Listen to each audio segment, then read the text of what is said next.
بسم اللہ الرحمن الرحیم۔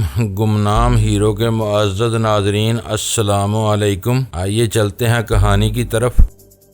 ٹکٹ بنوانا شاید اتنا بڑا مسئلہ نہ ہو، لیکن تمہارے پاسپورٹ پر ویزے کی مدت سے زیادہ قیام کا کوئی نہ کوئی قانونی جواز موجود ہونا چاہیے۔ یہ کام صرف اول خان ہی کے بس کا ہے، غزالہ نے کہا۔ تم ٹھیک کہہ رہی ہو، لیکن میری دانست میں ٹکٹ کا معاملہ بھی اتنا سیدھا نہیں ہے۔ بین الاقوامی پروازوں پر ٹرینوں کی طرح رش رہنے لگا ہے۔ مجھے کل کا ٹکٹ ملنے کی اب کوئی امید نہیں رہی۔ پتہ نہیں اول خان کو اپنی الجھنوں سے کب تک فرصت مل سکے گی۔ اس وقت تو اس بارے میں بات بھی نہیں کی جا سکتی۔ ویرا کی آواز سے مایوسی متراشا تھی۔ تم ایک اور بات بول رہی ہو، میں نے اسے یاد دلایا۔ آج کل کے سفری قوانین کے تحت ویزے پر بین الاقوامی سفر کرنے والوں کو دو طرفہ ٹکٹ لینا پڑتا ہے۔ تمہاری شہریت امریکہ کی ہے، تمہیں یہاں سے نیو یارک تک کا ٹکٹ بنوانے میں دشواری پیش آئے گی۔ یہ کوئی مسئلہ نہیں ہے، اس نے بے فکری سے کہا۔ میں چارٹرڈ پرواز سے یہاں آمد کا ذکر گول کر کے ٹکٹ گم ہو جانے کا بہانہ کر کے ٹکٹ بنوا سکتی ہوں۔ اول خان کے لیے یہ باتیں رکاوٹ نہیں بنے گی۔ جب تک اول خان ہمارے ساتھ موجود ہے، ہمارے ذہن اسپیشل ٹاسک فورس کے مقامی ٹھکانے پر رونما ہونے والی روح فرسا واقعے میں اس بری طرح الجھے رہے کہ ہم اپنی ضروریات کو فراموش کر بیٹھے تھے، لیکن اس کے چلے جانے کے بعد ہماری فطری ضروریات رفتہ رفتہ سار ابھارنے لگی۔ پتہ نہیں یہ سلطان شاہ کہاں مر گیا ہے۔ اس بارے میں سب سے پہلے ویرا نے اپنی زبان کھولی تھی۔ معلوم ہوتا ہے بکرے ذبح کرا کے کھانا تیار کرا رہا ہے۔ اچھا ہی ہوا کہ اول خان اس کا انتظار کرنے کے بجائے چلا گیا۔ یہی حال میرا بھی ہے، غزالہ ہنستے ہوئے بولی۔ پیٹ میں چوہے دوڑ رہے ہیں۔ اول خان یہ باتیں سن لے تو تم دونوں کی منافقت پر اپنا سر پیٹ لے گا، میں نے تن سے کہا۔ یہ منافقت نہیں، سچائی ہے، ویرا نے ڈٹائی سے جواب دیا۔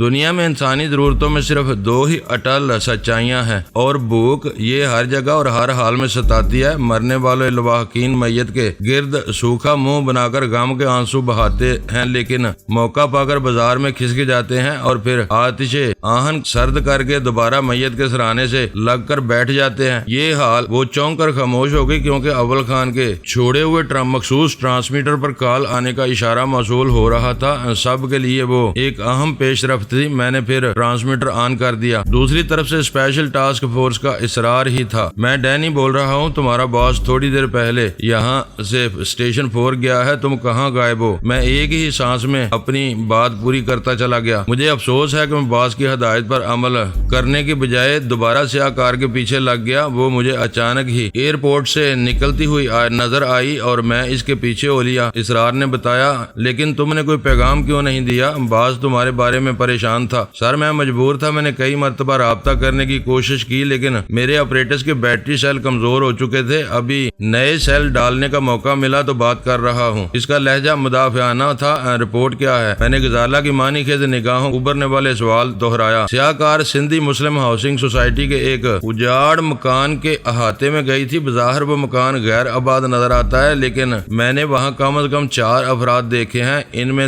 وہ دونوں بھی شامل تھے جو سخی مراد کے گھر پر بم پھینکنے کے بعد سیاہ کار میں وہاں پہنچے تھے۔ تو کیا تم اس مکان میں داخل ہونے میں کامیاب ہو گئے تھے؟ میں نے تیزی سے پوچھا۔ یس سر، اس کی آواز پرعزم تھی۔ باس نے اس کام کے لیے سخت ہدایت دی ہوئی تھی، اس لیے میں پوری تیاری سے گیا تھا۔ موٹر سائیکل پر ہونے کی وجہ سے میں آخر تک ان کی نظروں سے بچا رہا۔ جب کار احاطے میں چلی گئی تو میں نے واپس آ کر موٹر سائیکل چوراہے پر واقع انیکس بار کے سامنے کھڑی کی اور دوبارہ وہاں پہنچ گیا۔ وہ چاروں ایک کمرے میں بیٹھے شراب پی رہے تھے۔ میں چاہتا تو وہاں بہت کچھ کر سکتا تھا، لیکن مجھے ان کو تعاقب کرنے کا حکم دیا گیا تھا۔ میں نے احاطے میں چھپ کر پورے طور سے انہیں بہت غور سے دیکھا، اپنے اسپائی کیمرے سے تصویریں لیں اور لوٹ آیا۔ ویل ڈن، میرے منہ سے بے ساختہ نکلا۔ ان کی تصویریں تم نے قابل تصور کارنامہ سر انجام دیا ہے۔ اب وہ لوگ کہیں چھپ نہیں سکیں گے۔ کیا ان میں سیاہ مسے والا بھی شامل تھا، لیکن وہ نہیں تھا جس نے تاریک شیشوں والی ایئر کنڈیشنڈ کار سے اتر کر ٹائروں کی ہوا چیک کی تھی۔ اسرار کا جواب خاصا معنی خیز تھا۔ وہ اسی جیسی جسامت والا ایک اور ہی درست رو غیر ملکی تھا۔ اس کی بائیں آنکھ اور کان کے درمیان سیاہ چنے کے برابر مسا موجود تھا۔ میں دیکھتے ہی دیکھتے اس نے وہ مسا وہاں سے اکھیڑ کر جیب میں ڈال لیا تھا۔ میرا خیال ہے کہ وہی مطلوبہ آدمی ہے جو لوگوں کو دھوکہ دینے کے لیے ہر وقت اپنی ایک مصنوعی مسا لگائے پھرتا ہے۔ اسرار، تم اتنی اہم باتیں رک رک کر کیوں بتا رہے ہو؟ میں نے شفقت امیز خفگی سے پوچھا۔ سوری سر، میں اتنی باتیں ایک دم کیسے بتا سکتا ہوں؟ ان میں مصنوعی مسے والا ہی سب سے برتر معلوم ہو رہا تھا۔ اس سے مروب بلکہ کچھ خائف تھے۔ دوسروں میں کوئی مقامی بھی تھا یا وہ چاروں ہی غیر ملکی نظر آ رہے تھے؟ سیاہ مسے والے کے علاوہ 2 غیر ملکی اور ایک مقامی وہاں موجود تھا۔ غیر ملکیوں کے نام مارون اور وکٹر تھے، مقامی کو ساگا کہا جا رہا تھا۔ مسے والے کو نام سے نہیں پکارا گیا تھا۔ ساگا، میں نے اپنے ذہن پر زور دیتے ہوئے دہرایا۔ یہ بدصورت والا وہ تنومند شخص تو نہیں تھا جو بولتا ہے تو اس کے ہونٹ خود بخود حرکت کرنے لگتے ہیں؟ جی بالکل وہی تھا، اسرار کی طرف سے بے ساختہ جواب دیا گیا۔ وہ چاروں اس وقت بھی اس عمارت میں موجود ہیں؟ اس کے خیال لہجے میں پوچھا۔ واپسی تک وہ وہیں بیٹھے شراب نوشی کر رہے تھے، اسرار نے کہا۔ وہاں کے چوکیدار کا کہنا ہے کہ اس عمارت کا احاطہ بالکل ویران پڑا ہوا ہے۔ ذہن میں سوالات ابھرتے چلے آ رہے تھے۔ ہر یہی معلوم ہو رہا تھا کہ کسی مزاحمت کے بغیر میری واپسی کے ثبوت ہے۔ میں نے اس سے سندھی مسلم ہاؤسنگ سوسائٹی کے اس مشتبہ مکان کی تفصیلی پتہ لینے کے بعد کہا، اپنے کیمرے کی ریل دھلنے کے لیے دے دو، ہر نیگیٹو کے 4 پرنٹ بنوا لو اور جلد از جلد اسٹیشن 4 پہنچو۔ اور ایک مہلک دھماکے کے نتیجے میں سارا مواصلاتی نظام درم برم ہو کر رہ گیا ہے۔ مہلک دھماکہ؟ اس کی آواز سے حیرت اور بے یقینی جھلک رہی تھی۔ مگر یہ کیسے ہوا؟ اس دھماکے میں کون کون مارا گیا ہے؟ فی الحال ایک قیدی کی موت کی خبر ملی ہے، تمہارے 3 ساتھی زخمی ہیں۔ تم پرنٹ لے کر جلد از جلد وہاں پہنچو اور اول خان سے میری بات کراؤ۔ تمہاری حاصل کی ہوئی معلومات نے معاملات کو نیا رخ دے دیا ہے۔ بہادر آباد یا تارک روڈ سے 1 گھنٹے سے پہلے پرنٹس مل جائیں گے، وہاں سے میں سیدھا اسٹیشن 4 کی طرف روانہ ہو جاؤں گا۔ اس وقت تک بات سے کوئی نئی خبر ملے تو مہربانی کر کے مجھے مطلع کر دیں۔ دھماکے کی اطلاع نے میرے دل و دماغ کو منتشر کر دیا ہے۔ اسی وقت فلیٹ کی ڈور بیل بج اٹھی۔ غزالہ نے دروازہ کھولا تو سلطان شاہ مہکتے ہوئے کھانوں کے لیے کئی تھیلے سنبھالے اندر چلا آیا۔ حالات سے بے خبری کی بنا پر اس کے چہرے پر مسرت ناچ رہی تھی۔ تم بے فکر ہو کر فوراً چل دو۔ اگر تمہارے ٹرانسمیٹر کی بیٹریاں جواب دے گئی تھیں تو میرا اپریٹس بھی کسی وقت دھوکہ دے سکتا ہے، میں اس کا بندوبست کرتا ہوں۔ اب ہمارے رابطے میں کوئی خلل نہیں آنا چاہیے۔ پتہ نہیں اسٹیشن 4 کے فون وغیرہ کب تک بحال ہوں گے۔ Over and out. Sultan Shah کے جانے تک ہم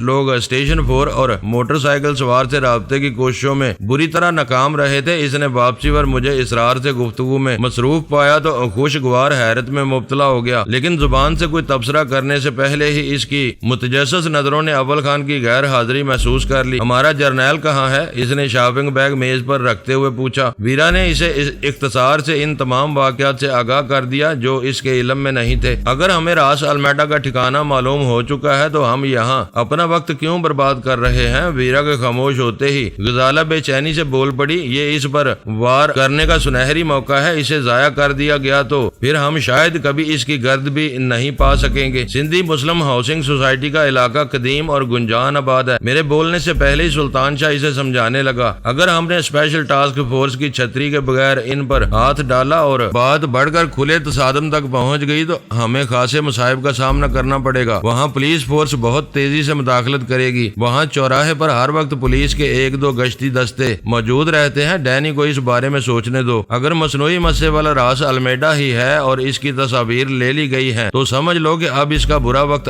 قریب آ چکا ہے۔ ویرا نے پورے اعتماد سے اپنا فیصلہ صادر کر دیا، وہ اسی مکان میں رہے یا وہاں سے نکل بھاگے، ہر حالت میں مارا جائے گا۔ مگر مجھے وکٹر اور ساگا کی فکر ہے، یہ دونوں کہاں سے آ ٹپکے؟ آخری سوال اس نے مجھ سے مخاطب ہو کر کیا تھا۔ میں نے خفیف سی مسکراہٹ کے ساتھ جواب دیا، راس المیڈا کا ہیلی کاپٹر اڑانے والے ہوا باز کا نام ایلس نے کلف بتایا تھا۔ ہو سکتا ہے کہ اس کا پورا نام کلف وکٹر یا وکٹر کلف رہا ہو، یہ بھی ممکن ہے کہ وہ دونوں الگ الگ شخصیتیں ہوں۔ رہا ساگا کا معاملہ تو وہ کچھ عرصے قبل تک سب سے بڑے پیمانے پر یہاں سے ہیروین یورپ لے جا رہا تھا۔ راس المیڈا کے عزائم سامنے آ جانے کے بعد مجھے اندازہ ہو گیا تھا کہ وہ اپنے مقاصد حاصل کرنے کے لیے ہیروین کے بڑے اسمگلروں سے رابطہ کرے گا۔ ایسے مقامیوں میں ساگا کا نام شاید آج بھی سر فہرست ہے۔ پھر تم نے کیا فیصلہ کیا ہے؟ ویرا نے میری آنکھوں میں آنکھیں ڈال کر پوچھا۔ راس المیڈا، وکٹر اور مارمن کو ٹھکانے لگانے کا یہ موقع گمایا نہیں جا سکتا۔ میں نے اپنی جگہ چھوڑتے ہوئے کہا، آج راس المیڈا کے میدان میں اتر آنے کی وجہ سے شی کا عملی کردار بدل چکا ہے، لیکن امریکہ کے صدر کی انتخابی مجبوریاں پیدا ہونے تک شی کا منشور کچھ اور تھا۔ وہ ہمارے دامن کو آگ لگانے کی کی کوششیں کر رہی تھی اور ساگا آگ کے اس طوفان کو ان کی سرزمین پر دھکیل رہا تھا۔ ہمیں اس پر ہلکا ہاتھ رکھنا ہوگا۔ تم کہاں جا رہے ہو؟ کھانا کھاتے جاؤ۔ ویرا نے سلطان شاہ کے لائے ہوئے تھیلوں میں سے کھانے کے ڈبے نکالتے ہوئے کہا، پتہ نہیں وہاں سے تمہاری واپسی کب ہو۔ مجھے خوشی ہوئی کہ ویرا نے ہمارے ساتھ چلنے پر اصرار نہیں کیا تھا۔ مجھے اندازہ تھا کہ سندھی مسلم ہاؤسنگ سوسائٹی والے مشتبہ مکان میں ہمیں کامیابی یا ناکامی کی پرواہ کیے بغیر بہت سرعت سے اپنی کارروائی مکمل کر کے نکل آنا تھا۔ وہاں دیر لگانے کا مطلب خود کو چوہے دان میں پھنسانے کے مترادف ہوتا، لیکن میں نے ویرا کی فرمائش کے جواب میں وہ طویل پیش کرنے کی بجائے خاموشی اختیار کر لی۔ چکن روسٹ، سیخ کباب، بنے ہوئے گردوں اور فرائیڈ فش کے باپ اڑاتے ہوئے اشتہا انگیز پیکٹ کھولے گئے تو ہم چاروں کی بھوک جاگ اٹھی۔ باقاعدہ میز لگانے کا تکلف کیے بغیر کھڑے کھڑے ہی انہی ڈبوں سے اپنی شکم سیری کی، پھر ہاتھ منہ میں سلطان شاہ کے ساتھ فلیٹ سے نکل کھڑا ہوا۔ اس بار راس المیڈا کے خلاف جس قدر خفیہ انداز میں معلومات اکٹھی ہوئی تھی، اس کے پیش نظر میں نے بہت زیادہ تیاری کی ضرورت محسوس نہیں کی تھی، لیکن پھر بھی نامساعد حالات کا سامنا کرنے کے لیے تیار تھے۔ اسٹیشن 4 پر رونما ہونے والے واقعے کی وجہ سے ویرا کی کل روانگی تو ٹل ہی گئی تھی۔ سلطان شاہ نے کچھ دور تک اپنے انداز سے کار ڈرائیو کرنے کے بعد تجسس سے پوچھا، ظاہر ہے کہ اول خان اپنے معاملات سے نمٹنے کے بعد ہی ویرا کے ویزے میں توسیع کرا سکے گا۔ ویرا بلا وجہ اس جھنجٹ میں پڑ رہی ہے، وہ ماریانا گبرائل کے نام سے سفر کرنے کا ارادہ ترک کر دے تو میں چند گھنٹوں میں اس کا نیا پاکستانی پاسپورٹ بنوا سکتا ہوں، اس نے پرخیال انداز میں کہا۔ ایسا ہی ہے تو تم نے یہ تجویز اس کے سامنے کیوں پیش نہیں کی؟ وہ بے وقوف ہے، میں اس کی روانگی میں آسانیاں پیدا کرنے کے حق میں نہیں ہوں۔ ہو سکتا ہے کہ وہ 2-4 دن کی تاخیر ہو تو اس کے ذہن سے امریکہ جانے کا بھوت خود بخود اتر جائے۔ میں ہنس پڑا اور بولا، بے وقوف وہ نہیں بلکہ تم ہو۔ ماریانا گبرائل کے روپ میں وہ امریکن ہے، جب چاہے بلا روک ٹوک کے بغیر امریکہ داخل ہو سکتی ہے۔ تم نے اس کے لیے پاکستانی پاسپورٹ بنوا دیا تو اسے امریکہ میں داخلے کے لیے ویزے کی ضرورت ہوگی۔ آج کل امریکہ کا ویزا آسانی سے نہیں ملتا۔ ایسے مسئلے ڈرپوک اور مفلس لوگوں کو پریشان کرتے ہیں، اس نے بے پرواہی سے کہا۔ جیب میں پیسے ہوں تو کراچی میں 2 نمبر کا ہر کام کھڑے کھڑے ہو جاتا ہے۔ 1.5 لاکھ میں لوگ عمدہ سے عمدہ ویزا لگاتے ہیں کہ امریکن امیگریشن افسر بھی اصل اور نقل میں تمیز نہیں کر سکتے۔ یہ 2 نمبر کیا ہوتا ہے؟ میں نے جانتے بوجھتے انجان بن کر پوچھا۔ اس بار وہ میری بے خبری پر دل کھول کر ہنسا اور بولا، یہ برسوں سے چلنے والی ایک نئی اصطلاح ہے، ہر جعلی کام اور غیر قانونی دھندا 2 نمبر کہلاتا ہے۔ اب تو آدمی تک 2 نمبر ہونے لگے ہیں، ضرورت پڑ جائے تو زید کہیں بھی بکر بن کر ہر کام کر گزرتے ہیں اور کسی کو اس پر شبہ نہیں ہوتا۔ تھوڑی دیر کے لیے ویرا کو اپنے ذہن سے جھٹک دو، میں نے سنجیدگی سے اسے سمجھایا، اور صرف راس المیڈا کے بارے میں سوچو۔ ہم ابھی تک صرف قیاس کے سہارے اس سے لڑتے چلے آئے ہیں۔ ایسا نہ ہو کہ سندھی مسلم سوسائٹی میں دیکھا جانے والا راس المیڈا آخری لمحات میں 2 نمبر ثابت ہو۔ راس المیڈا تو مہینوں سے ہمارے سروں پر سوار ہے۔ وہ ایک گہرا سانس لے کر بولا، ایسی بات فال منہ سے نہ نکالو۔ اگر آج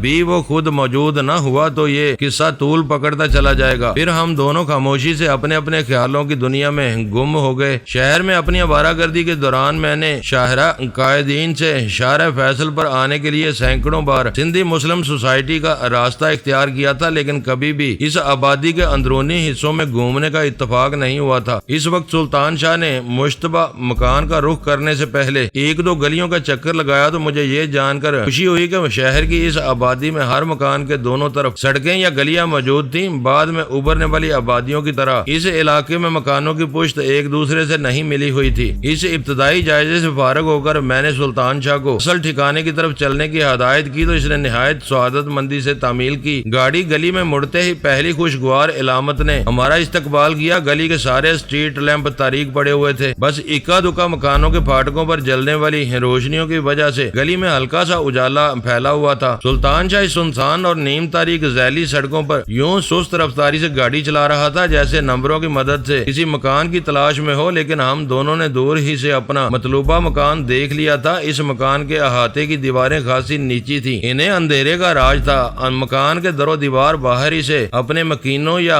مالکوں کی عدم توجہی کا نوحہ کرتے ہوئے نظر آ رہے تھے۔ اس وقت اندھیرا کافی پھیل چکا تھا، لیکن میرا خیال تھا کہ دن کے اجالے میں وہ مکان اسی طرح ویران اور اجاڑ نظر آتا ہوگا۔ ہماری گاڑی دھیرے دھیرے اس مکان سے آگے نکل گئی۔ اس وقت ہم اسی سڑک پر تھے جس کی نشاندہی اسرار نے کی تھی۔ میرے ایما پر سلطان شاہ نے مکانوں کی قطار کے آخری سرے سے گاڑی اس سڑک پر موڑ لی جدھر مشتبہ مکان کا عقبی حصہ ہونا چاہیے تھا۔ اس گلی میں اسٹریٹ لیمپس روشن تھے، مکان کے اس رخ پر بھی اندھیرے کا راج تھا، لیکن پھاٹک کے قریب لگے ہوئے کھمبے پر جلنے والے بلب نے مکان کے بیرونی حصے کو اتنا روشن کیا ہوا تھا کہ اس طرف سے کوئی بھی تاریکی کی آڑ لے کر خفیہ طور پر مکان میں نہیں گھس سکتا تھا۔ ہم نے گاڑی اس مکان سے دور لے جا کر ایک مکان کی ایسی بغلی دیوار کے سائے میں لگا دی جس میں کوئی پھاٹک نصب نہیں تھا۔ گاڑی پارک کرتے ہی ہم دونوں تیزی سے اسی گلی میں ہو لیے جو تاریک پڑی ہوئی تھی۔ گھر سے چلتے ہوئے ہم دونوں نے بھرے ہوئے پستولوں اور فاضل راؤنڈز کے ساتھ سہراب گوٹ سے خریدے ہوئے چند چھوٹے چھوٹے بارودی شعبدے بھی اپنی جیبوں میں رکھ لیے تھے۔ ان معمولی تیاریوں میں نے یہ احتیاط ضرور رکھی تھی کہ بھیم گن اپنے ساتھ لے آیا تھا۔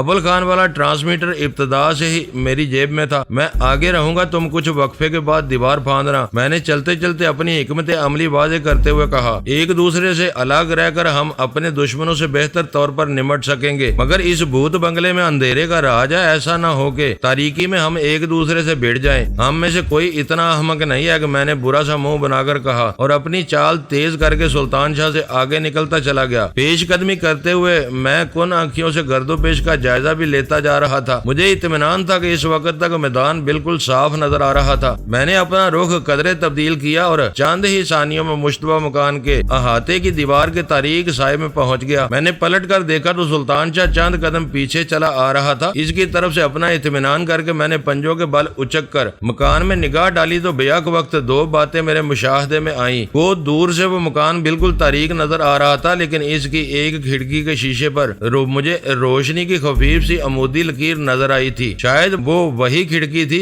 جس کی جری میں سے اسرار نے اندر کے مناظر دیکھے تھے، لیکن دوسرا مشاہدہ تلخ تھا۔ اسرار کے بیان کے برعکس سیاہ کار اندر موجود نہیں تھی۔ میں وہی سب سوچتا ہوا اپنے ہاتھ دیوار کے سرے پر جما کر فضا میں اچھلا اور دیوار پر سے اڑتا ہوا دپ کی ہلکی سی آواز کے ساتھ احاطے کی کچی زمین پر جا کودا۔ میں چند ثانیوں تک کوئی جنبش کیے بغیر زمین پر اسی حالت میں بیٹھا رہا جس حالت میں میرے قدموں نے زمین کو چھوا تھا۔ میرے کان کہیں سے بھی پیدا ہونے والی کسی آواز کے منتظر تھے۔ اس خطرناک مکان میں پہنچتے ہی میری ہڈی اس بیدار ہو چکی تھی اور بظاہر سب کچھ نارمل نظر آنے کے باوجود مجھے کسی سنگین خطرے کا احساس دلا رہی تھی۔ میں ہتھیلیوں اور پنجوں کے بل تیزی سے سرک کر خود رو پودوں کے ایک کنج کے قریب پہنچ گیا۔ وہ پوزیشن لیتے ہی میں نے روشن جوری والی کھڑکی کی طرف نگاہ ڈالی اور میرے بدن میں چیونٹیاں سی سرسرانے لگی۔ اس کھڑکی کے شیشے مکمل تاریکی میں ڈوبے ہوئے تھے، وہاں روشنی کی کوئی رمق تک باقی نہیں رہی تھی۔ میرے ذہن میں پہلا خیال یہی آیا کہ اس مکان میں کوئی نہ کوئی موجود تھا اور اس نے مجھے احاطے کی دیوار پھلانگتے ہوئے دیکھ کر فوراً ہی مکان کی رہی سہی روشنیاں گل کر دی تھی تاکہ اندھیرے میں پوشیدہ رہ کر وہ میری نقل و حرکت کا غور سے جائزہ لے سکے۔ لیکن فوراً ہی ایک اور خیال بھی آیا۔ میں نے کھڑکی میں موجود روشن عمودی لکیر دیکھی تھی، وہ شیشے پر سامنے کے کسی مکان سے پڑنے والا عکس بھی ہو سکتا تھا۔ باہر سے وہ عکس نظر آ رہا تھا، لیکن میری پوزیشن تبدیل ہوتے ہی وہ عکس میری نظروں سے اوجھل ہو گیا۔ انعکاس کا وہ ایک اٹل اور سادہ سا اصول تھا۔ دونوں مکانات اپنی اپنی جگہ مضبوط تھے، مگر میں کوئی خطرہ مول لینے کے لیے تیار نہیں تھا۔ میں نے شاید ایک سیکنڈ کے سویں حصے میں وہ سب سوچا اور سلطان شاہ کو عارضی طور پر باہر ہی روکنے کا فیصلہ کر لیا۔ اس وقت میرا ذہن اتنی تیزی سے کام کر رہا تھا کہ فیصلے پر پہنچتے ہی میرے دانے سے خود بخود ٹرچ کی ایک تیز آواز برآمد ہوئی۔ کسی عام آدمی کو شبہ ہوتا کہ جھاڑیوں میں پوشیدہ حشرات الارض کی کسی قسم نے آواز پیدا کیا، لیکن در حقیقت وہ اکلوتی آواز سلطان شاہ کے لیے انتظار کا اشارہ تھی۔ جب تک میں اندر کی چھان بین کر کے اپنا اطمینان نہ کر لیتا، سلطان شاہ باہر رک کر میرے دوسرے اشارے کا منتظر رہتا۔ میدان صاف ہونے پر میں اس قسم کی دو مسلسل آوازیں نکال کر اسے باخبر کر سکتا تھا۔ میں جھاڑیوں کی اوٹ میں دبکا صبر آزما انتظار سے گزرتا رہا۔ ہر طرف ایسے گہرے سکوت کا راج تھا جیسے میرے سوا وہاں کسی اور زیرو کا وجود نہ ہو، لیکن میرا ذہن اس مصنوعی سناٹے پر اعتبار کرنے کے لیے آمادہ نہیں تھا۔ میں باہر کی کھلی فضا میں تھا اور میرا دشمن اگر کوئی تھا تو وہ اس مضبوط عمارت کی فصیلوں میں محصور تھا۔ میری ذرا سی بے احتیاطی میرے لیے موت کا پیغام بن سکتی تھی۔ میں نے ٹٹول کر جھاڑیوں کی جڑوں میں سے ایک ڈیلا اٹھایا اور پھر اسے دور اچھال دیا۔ اس پرہول سچویشن میں ڈیلا زمین پر گرنے کی آواز بھی غیر معمولی محسوس ہوئی۔ فوراً فضا میں کسی زنگ خوردہ آہنی قبضے کی ہلکی سی آواز گونجی۔ میں دھڑکتے دل کے ساتھ کسی بے آواز فائر یا ٹارچ کی تیز روشنی کا منتظر رہا، لیکن کچھ بھی نہیں ہوا۔ بجلی کی سی صورت سے میرے ذہن میں خیال آیا کہ قبضے کی آواز کھڑکی کھلنے سے نہیں بند ہونے سے سے پیدا ہوئی تھی۔ اندر جو کوئی بھی تھا سمجھ چکا تھا کہ کوئی اجنبی عمارت میں داخل ہو چکا ہے۔ اس نے تجسس میں پڑنے یا اجنبی سے الجھنے کی بجائے پسپائی یا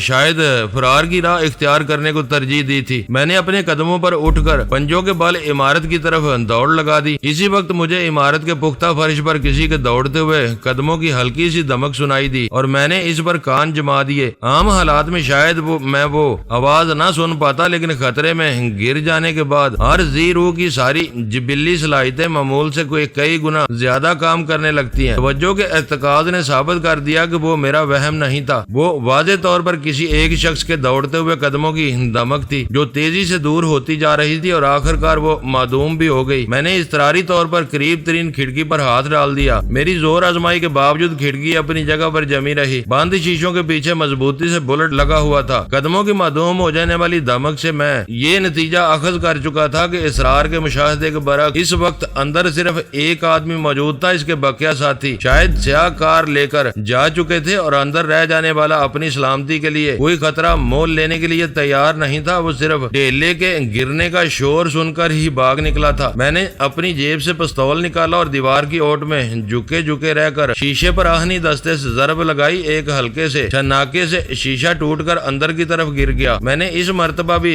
چند ثانیوں تک انتظار کیا، پھر ٹوٹے ہوئے شیشے میں ہاتھ ڈال کر ذرا سی جدوجہد کے بعد کھڑکی کا بلٹ کھول دیا۔ کھڑکی کے آگے دبیز پردہ لہرا رہا تھا۔ میں باہر سے ٹارچ کی روشنی اندر ڈالنے کا خطرہ مول لیے بغیر تن بے تقدیر ہو کر کھڑکی کے راستے اندر پہنچ گیا۔ وہاں کوئی ہوتا تو میرے سنبھلنے سے پہلے مجھے چھاپ چکا ہوتا۔ اندر امن و عافیت کا ہونا یہ ظاہر کر رہا تھا کہ اس وقت میدان میں میرا کوئی حریف نہیں تھا۔ میں نے اطمینان سے اپنی جیب سے ٹارچ نکال کر روشن کر لی۔ وہ فرشی قالین سے آراستہ ڈرائنگ روم تھا۔ یہاں وسطی تپائی پر 4 کالی گلاسوں کے ساتھ اسکاچ کی ایک خالی بوتل اور شراب نوشی کے دیگر لوازم موجود تھے، لیکن ان سب سے زیادہ اہم وہ لاش تھی جو اسی تپائی کے قریب قالین پر پہلو کے بل پڑی ہوئی تھی۔ میں نے ٹارچ بجھا کر فوراً ہی اپنے پیچھے والی کھڑکی پر پردہ پھیلایا تاکہ باہر سے کسی کو اندر نظر نہ آ سکے، اور دوبارہ ٹارچ روشن کر کے سوئچ بورڈ کی طرف بڑھ گیا۔ چند ثانیوں میں وہ کمرہ روشن ہو چکا تھا۔ مرنے والا ایک جوان عمر سفید فام تھا۔ اس کے جسم یا لباس پر تشدد یا مزاحمت کی کوئی علامت نہیں تھی، لیکن اس کی پیشانی کے وسط میں گولی کا صاف ستھرا سوراخ دور ہی سے نمایاں تھا۔ مجھے فریڈم لاج کی چھت پر مارے جانے والوں کے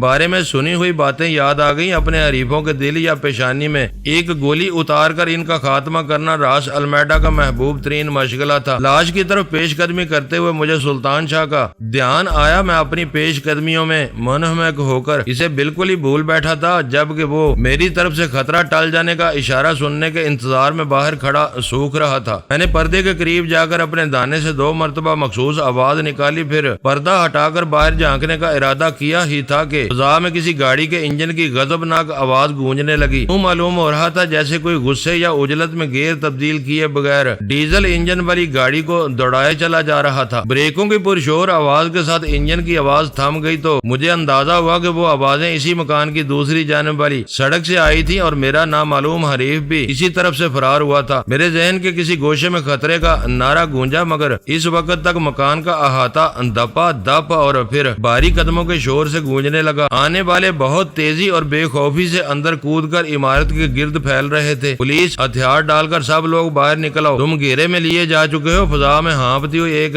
بے لوچ آواز گونجی اور میرا دل بیٹھ گیا۔ وہ دشمن کے ہرکارے نہیں بلکہ پولیس والے تھے۔ اس مکان سے بھاگنے والے نے میدان چھوڑتے ہوئے بھی زبردست چال چلی تھی۔ اسے معلوم تھا کہ اندر ایک لاش موجود تھی۔ اس نے جاتے جاتے پولیس کے کسی بھی گشتی دستے کو خبر دے دی ہوگی کہ اس مکان میں کچھ مجرم رپوش ہیں یا پھر ڈاکہ پڑ رہا ہے، اور ان کی موبائل آنن فانن میں وہاں پہنچ گئی۔ سلطان شاہ باہر تھا۔ شاید اس نے بروقت خطرے کا ادراک کر لیا تھا، اس لیے وہ میرے اشارے کا جواب دینے یا اندر داخل ہونے کی بجائے خاموشی سے کہیں کھسک گیا تھا۔ پولیس پارٹی مکان کے احاطے میں دوسری طرف سے داخل ہوئی تھی۔ ان کے بے رحمانہ چنگل سے بچنے کے لیے میرے سامنے صرف ایک راہ باقی تھی کہ میں پردہ ہٹا کر کھلی ہوئی کھڑکی سے باہر کود جاتا اور جدھر سینگ سماتے ادھر اسی طرف بھاگتا چلا جاتا۔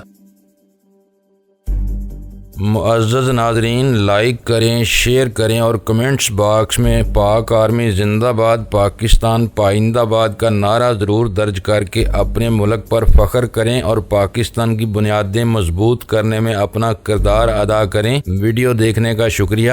معزز ناظرین، اپنا خیال رکھیے گا اور ہمارے چینل کا بھی۔ ISI پاک آرمی زندہ باد، پاکستان پائندہ باد۔